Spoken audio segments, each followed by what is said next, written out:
Assalamualaikum. Hari ni 24 September 2025. Okey, hari ni mari kebun mertua.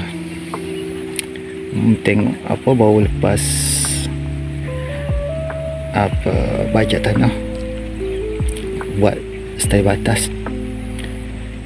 Pokok mertua ni dah umur lebih kurang dalam 5 bulan, tanam dalam bulan 4 hari tu.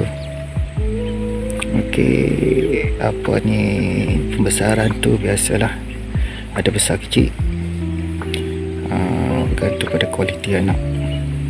Tapi alhamdulillah lah, tengok tu apa pokok-pokok tu banyak yang sihat. Ada juga yang baru tanam, lebih kurang dalam 20 pokok yang sebelah tepi.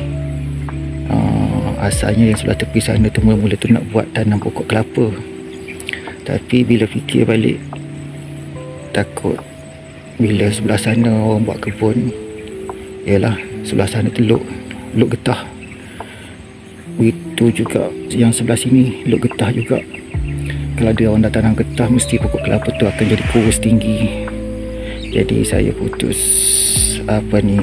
terus tanam mertua. Tanam mertua maknanya tanah ni 1,5 ekar. 1 ekar tanam mertua, 1/2 ekar lagi tanam pokok kelapa. Okey, hari ni tu kemarau. Tengok yang mana yang kecil-kecil tu cuba siram. Sekarang ni siram masih guna baldi lagi, manual. Sistem tu dalam perancangan insya-Allah hujung tahun ni kot. Kena set up pelan-pelan. Bajet kurang. Okey, siapa yang lihat mungkin boleh bagi cadangan penambahbaikan pada saya. Apa yang boleh saya perbaiki, cadangan dia lalukan.